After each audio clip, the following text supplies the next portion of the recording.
তো সংবিধানে যদি সংস্কারের কথা নাই, তাহলে সেদিন আপনাদের 31 দফায় আপনারা লিখেছিলেন কিভাবে?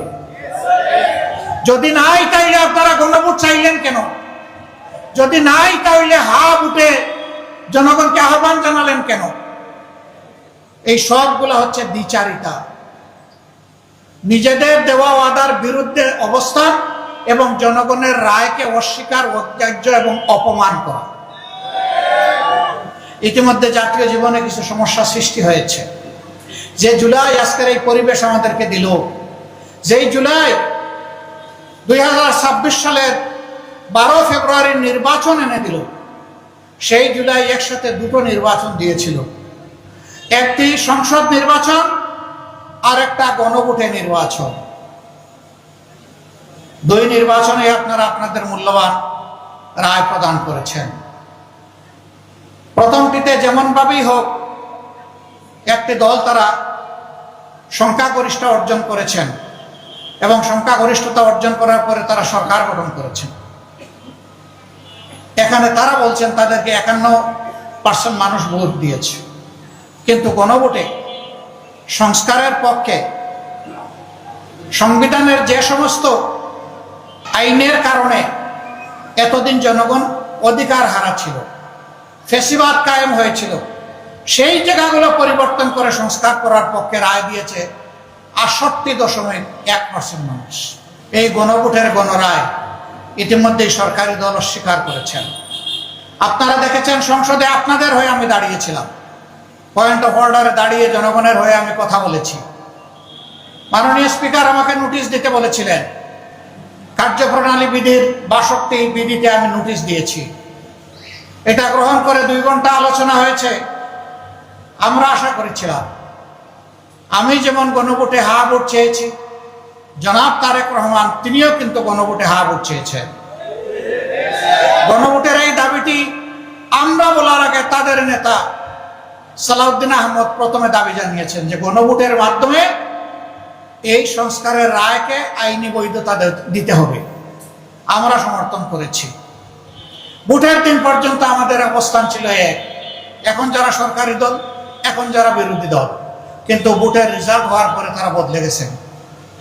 যখনই তারা 2/3 সংখ্যাগরিষ্ঠতা যেভাবেই হোক, যে মেকানিজমে হোক তারা লাভ করেছেন, এরপরেই তারা অতীতের সমস্ত ওয়াদা ভুলে গেছেন।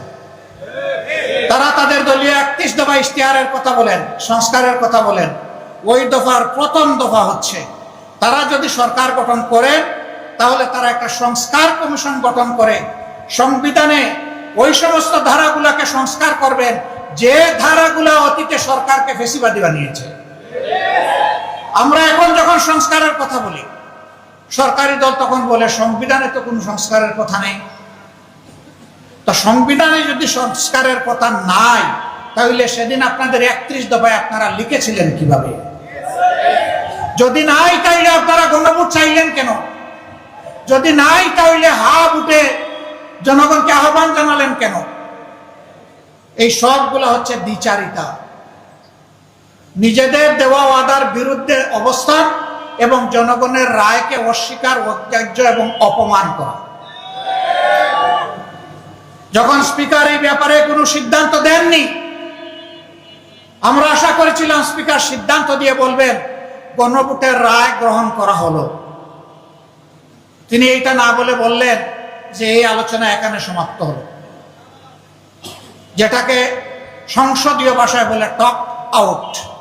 আলোচনা হয়েছে, ফেলে দেওয়া হয়েছে, এখন আর নাই। আমরা মর্মাহত হয়েছি, জাতি কষ্ট পেয়েছে। আমরা তখন জাতিকে কথা দিয়েছি, যেমন ইলেকশনের আগে আপনাদেরকে বলেছিলাম আমরা নির্বাচিত হয়ে সরকার গঠন করলে, আমরা বিজয়ী হলে আপনারা গণভোটে যে রায় দিবেন সেটা আমরা বাস্তবায়ন করব। আমরা যেহেতু সরকার গঠন করতে পারিনি, যেহেতু সংসদের ভিতরে আমাদের কথাকে, জনগণ কথাকে, ন্যায্য কথাকে আমলে নেওয়া হয়নি, সেই কারণে আমরা আবার জনগণের দাবির সাথে একাত্ম হয়ে জনগণের কাছে ফিরে এসেছি এবং সেই দাবি আদায়ের জন্য আজকে থেকে আমরা আন্দোলন শুরু করেছি। আপনারা দেখেছেন বায়তুল মুকাররম উত্তর গেটে আজকে এই দাবি আদায়ের জন্য আর এই দাবিকে অপমান করার জন্য, তার প্রতিবাদে এবং দাবি আদায়ের পক্ষে প্রথম কর্মসূচি বাস্তবায়িত হয়েছে। এটা আমাদের শেষ নয়, এখান থেকে শুরু। আমরা কথা দিচ্ছি, আমরা আস্থাশীল, ইনশাআল্লাহ আপনাদেরকে সাথে নিয়ে এই দাবি আমরা আদায় করেই ছাড়ব। আমাদের সামনে বিকল্প কোনো রাস্তা খোলা নেই। আমরা চাই না আবার ফ্যাসিবাদ আমার বাংলাদেশে কায়েম হোক। বাংলাদেশের একজন নাগরিকও চায় না বাংলাদেশে আবার ফ্যাসিবাদ ফিরে আসুক।